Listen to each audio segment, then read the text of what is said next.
ჩვენ თანადმედ. დღეს ჩვენ აღვნიშნავთ მენელს ხაცხებელთა დედათა ხსენების დღეს. აღდგომის ტიპიკონში არის ეს ასე, მეორე კვირა არის ხოლმე აი მენელს ხაცხებელ დედების და აქვე არის თამარ მეფე, როგორც მენელს ხაცხებელ დედა, ასევე მიჩნეული, იმიტომ რომ ის ძალიან ისე იყო განწყობილი, როგორ გითხრა, აი უფალი უყვარდა ძალიან და უამრავ რამეს აკეთებდა უფლის სადიდებლად, თავისი ხელით კერავდა შესამოსელს, აი სასულიერო პირებისთვის, თავისი ხელით რაღაც ქარგავდა და ჩუქნიდა ადამიანებს, ასევე ქალმოქმედება სახსრები რო გადიოდა ხოლმე, ესე იგი ყველას ურიგებდა ვინ შეხვდებოდა გზაში, ანუ უფრო ვერცხლს რაც თავის ხაზინიდან გამოქონდა. ამავე დროს პირადი ნივთებიც ხო ქონდა, ესე იგი აი ერთხელ ასეთი ამბავი მოხდა, რომ რაღაცა სამკაულს იკეთებდა და ამ დროს უთხრეს, რომ ვიღაცა მათხოვარს უნდა რომ მიიღოს მისგან რაღაცა, ესე იგი შესაწირი და ეხლა ცოტა ხანი მაცალოსო და მერე მივცემოდა როდესაც ამას იკეთებდა მას რა ქვია სამკაულს, ის წავიდა, ის ვინც თხოვდა და მერე მოიხსნა ეს სამკაული ისე და დაადევნა სად არის ის ადამიანი და გადაეცით ესაო რა იმასო. ანუ ესეთი შინაგანი, ესეთი დიდი წმენით იყო და ქალმოქმედების ესეთი მადლით იყო დაჯილდოებული, ამიტომ მასაც მენელს ხაცხებელ დედათა, ესე იგი წოდება მიენიჭა ეკლესიისგან. ჩვენ ვიცით ასევე, რომ სადაც არ უნდა წასულიყო უფალი, ყველგან მას მიყვებოდნენ მენელს ხაცხებელ დედები და ემსახურებოდნენ მას უანგაროდ ყველაფერს, რაც კიდევ მას ესე იგი ჭირდებოდა გზაში და ყველაფერი სულ შეედგენ განსაკუთრებით ის დედები, ვინც ჩამოვთვალეთ დღეს ახლა აი იმაში, რა ქვია, ასამაღლებელში და იქაც ჯვარცმის წინ ქალებს და ბავშვებს არ ერჩოდნენ იმდენად ასე ვთქვათ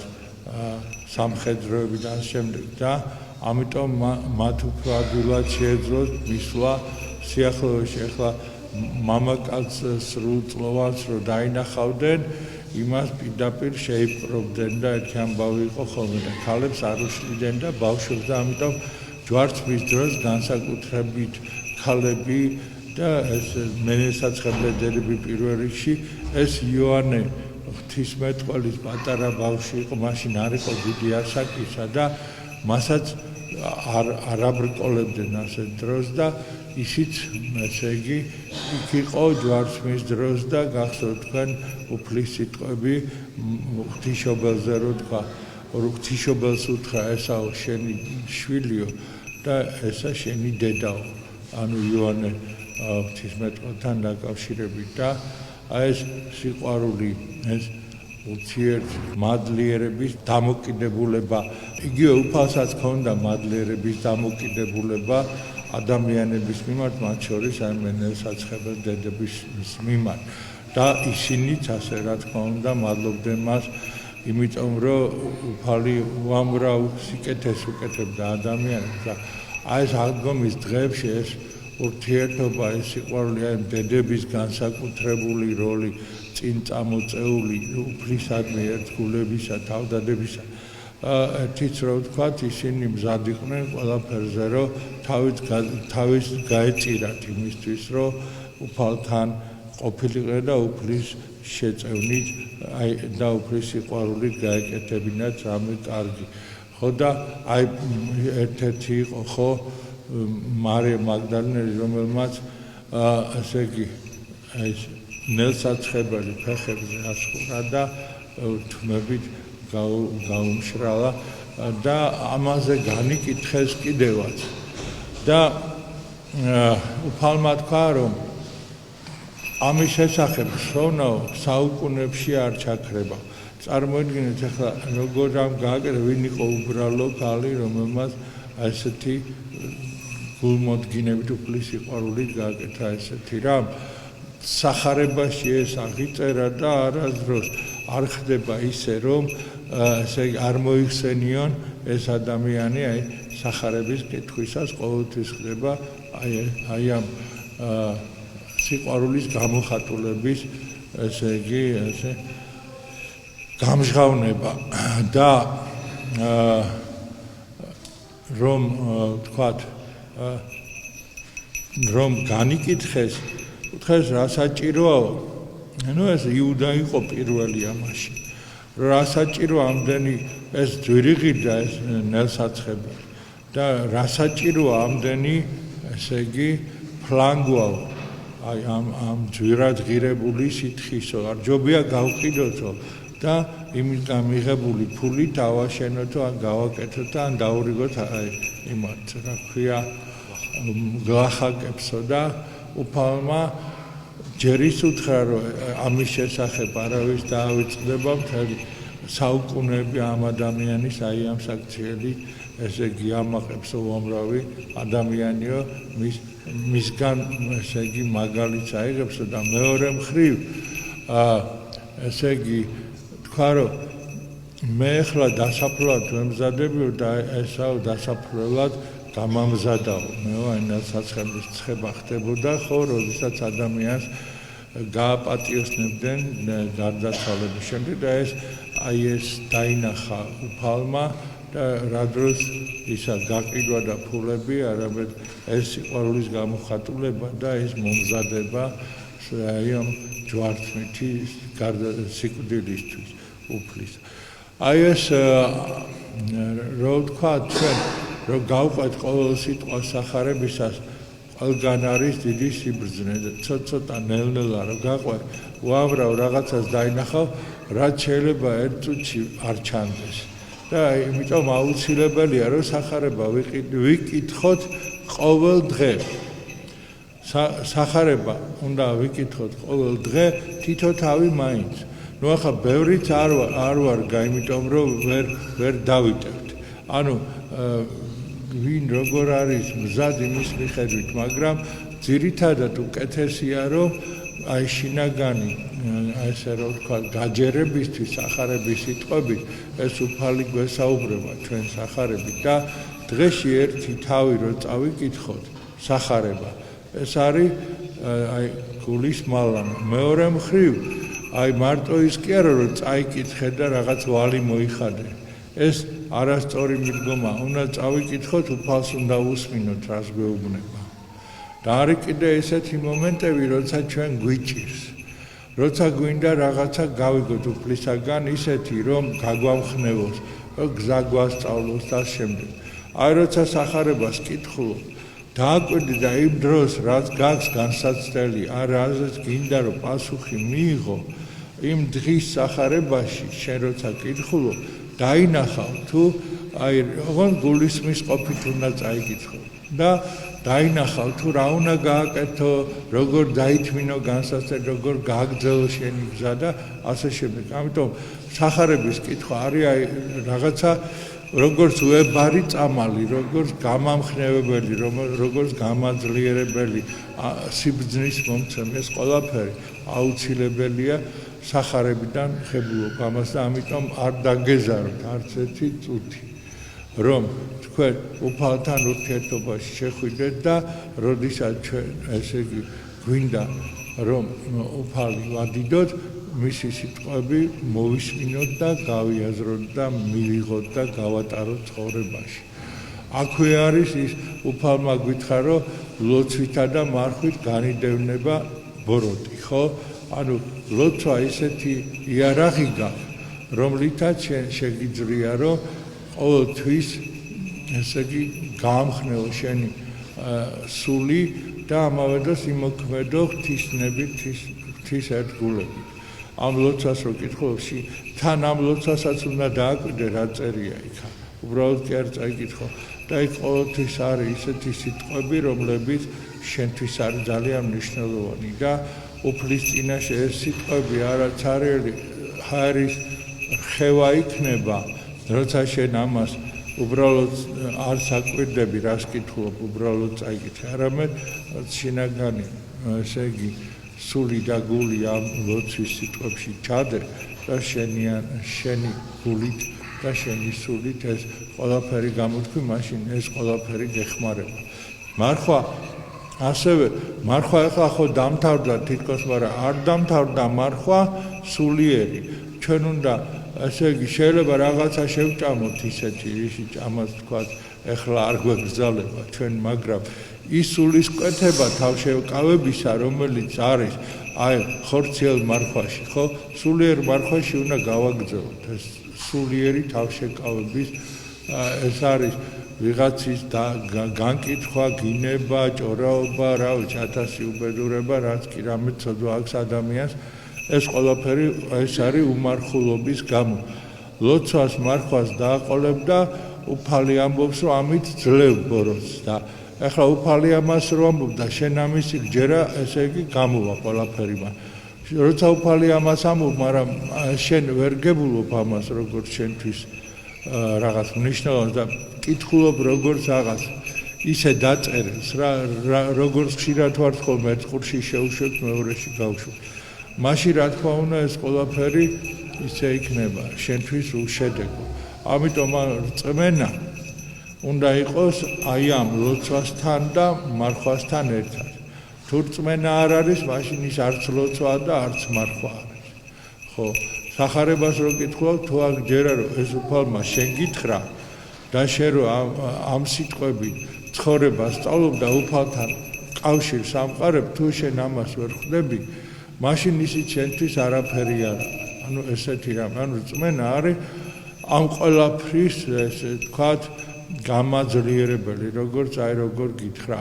ბერკეტი ხო რაღაცას რო აკეთებ და შენით არ შეგიძლია, მაგრამ აი რწმენა ის ბერკეტია, რომელიც შენ გაძლევს ძალას ისეც, რომ უფალი ამბობს თუ გწამსო, თასაც კი გადაადგილებო,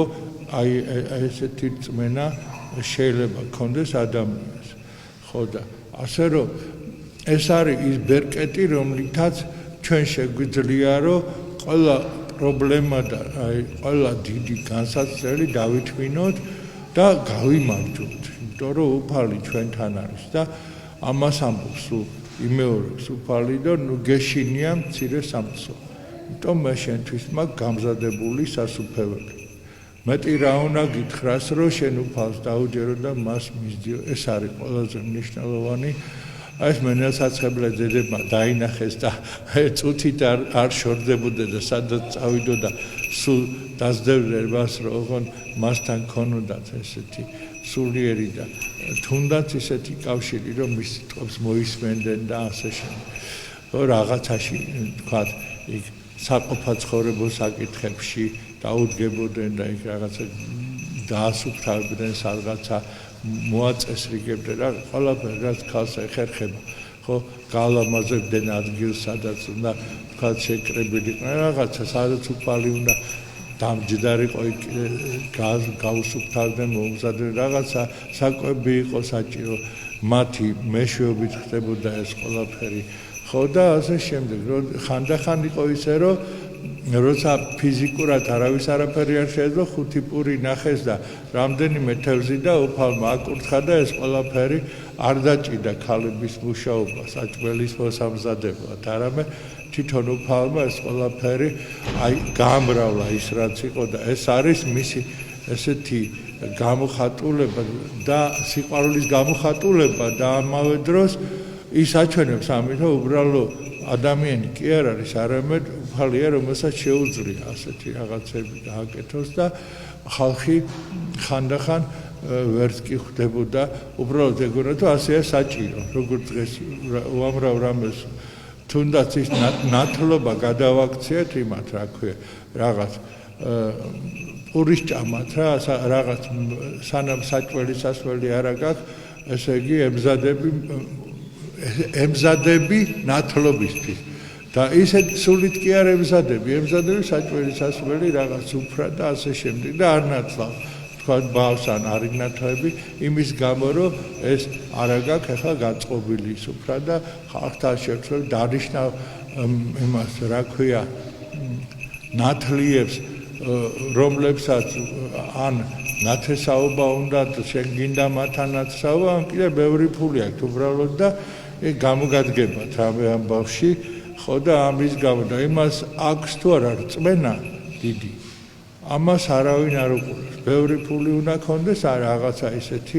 რაც შენ გაწყობს რა რაღაც ცხოვრებაში არა ის რომ ის უნდა იყოს ნათლი არის მეგზური ქრისტიანობაში იმ ადამიანისა ვისაც ნათლა და აი ასე ამიტომ უნდა ამაზე ყველაფერზე ძალიან კარგად დავფიქრდეთ ჩვენ გვაქვს სურვილი რომ გვექნება კრება სამღვდელოებისა სადაც აი ამ ნათლობის საკითხს მივცემთ უფრო მეტ შინაარს და მეტად ვისაც ნათლობა მოუნდება და ვისაც ნათლისღების საიდუმლოებაში მონაწილეობა ან თავისი პირადად ან თავისი შვილისა ან იმ ადამიანის ვინც ნათლიებად რო ეძახი ხო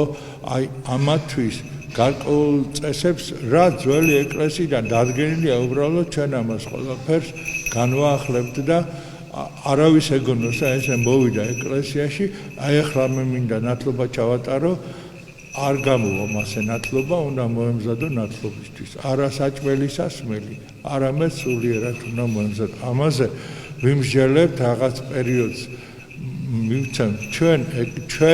ანუ ჩვენ ეპარქიაში ამას გავაკეთებთ სხვა რას გააკეთებს ეგ ჩემი საქმე არა მე ჩემ საქმეს ვცვლი რომ ჩვენ სამღვდელოებასთან ერთად ჩვენ ეპარქიაში უნდა განვახორციელოთ თუ ვინმეს მოეწონება გამოკვეს და თუ არა და აი ხო ხედავ ქრისტიანი ვარო და რებს აკეთებს ხალხი საერთოდ ქრისტიანობის არაფერი არ გაეგებათ დადგებიანი სანთელს დაანთობენ და ისეთ რაღაცა უბედურებას გააკეთებენ რომ ვერც კი ხვდებიან რომ ქრისტიანს ეს არ შეშვენს არ შეიძლება ეს რომ გააკეთოს და ესე ურწმუნო ქრისტიანები უამრავი ყავს ახლა ურწმუნო ქრისტიანი ქვია ეს სიტყვა ქრისტიანი მაგრამ ურწმუნო ადამიანი არანაირი ქრისტეს მოწამე ის არ არის 1000 რა ვიცი წარმართულ იმას თან კიდე ეს აგრესიულად თავს გვახევს რომ ეკლესიამ უნდა ეს დაიცვას შეასრულოს რაღაცა იმათი ისა ეხლა მოუნდა და უნდა მოვიდეს და შე რა უფლება გაქვს რომ ჯვარი არ დაწერო და ესე იგი ნათლობა არ ჩაატარო ხო როცა მოუნდება მაშინ უნდა ეკლესიაში მოვა და რო დათვრება მაშინ დაიწყებს იმას რაღაცა და აბა კარები გამიღეთ და უნდა შემოვიდეთ ტაძარში და შუაღამეს მიადგება ხანდახან ისე ხო მონასტრები უბედურ დღეში არიან ხოლმე ეხლა ნელ-ნელა ეს ცირდება ესე ვთქვი მაგრამ აი ესე რა მოდის ესე უნდა ტაძარში მოვდივარ მე ახლა მეკუთვნის და რა გეკუთვნის თრალი ხარ და არაფერი არ გესმის მოვიდო და ახსარება უნდა გითხრა მამაო ეს მონასტერში ახსარება უნდა გითხრა გამოფხიზდი და მე მითხარი ხო და რო წავიდო და გამოფხიზდი მე მითხარი აღარც მოვიდო და ხოლმე მაგრამ თრალს რა უნდა ელაპარაკო ხო და ეს არის რა ხო და აი ეს სიტუაცია ხანდახან ჩვენ ისე გამოგვივიდა რომ გავაუფასოთ ყველაფერი ეს და გვინდა ნელ-ნელა რომ ეს საკითხები რაღაც კარგად მოვიფიქროთ და ვიტყვით მე რაღაც პერიოდს დავადგენთ სანამ გარდამავალ სანამ ყველამ გაიგოს რომ ესე არ შეიძლება და ასე უნდა გაკეთდეს რაღაც შეღავათები ჯერ იქნება და უკვე მე როდესაც თქვა მე ვფიქრობ აი შობის მარხვა რო დაიწყება იქიდან უკვე სრულად დავიწყოთ ესე იგი აი კატეხიზაცია რასაც ქვია ანუ მომზადება ქრისტიანობისთვის იმ ადამიანებისა რომლებიც ესე იგი სანათლავად მოდიან პატარა ბავშვებს თავის წესი ექნებათ ესე იგი მათ ახლა ვერ დავალებ რომ წამსი იცოდეს და მაგრამ მის ნათლიას დავავალებ ძალიან ბევრ რამეს და იმან უნდა მიხედოს იმას ან და არ იქნება ნათლია მაგნარი ადამიანი რომელიც ვერ ასწავლის ბავშვს ესე იგი ქრისტიანობას ნათლიად ვერ დადგება აი ესე გავითვალისწინოთ წინასწარ ვამბობ მე ხშირად გავიმეორებ ამას და უკვე შობის მარხვიდან დავიწყებთ ამის განხორციელებას რომ ქრისტიანს რო უწოდებთ ადამიანს ის ელემენტარული ქრისტიანობისა მაინც უნდა კონდეს შიგნიდან სულიერად და ერთმანეთს რომ ღმერთმა დაგვეცოთ ღმერთმა გაგაზრიოთ ღმერთმა მაგრი და ძალა მოგცეთ სიხარული მოგცეთ და მშვიდობა მოგცეთ ჩვენთან არის ღმერთი ქრისტე აღდგა ქრისტე აღდგა ქრისტე აღდგა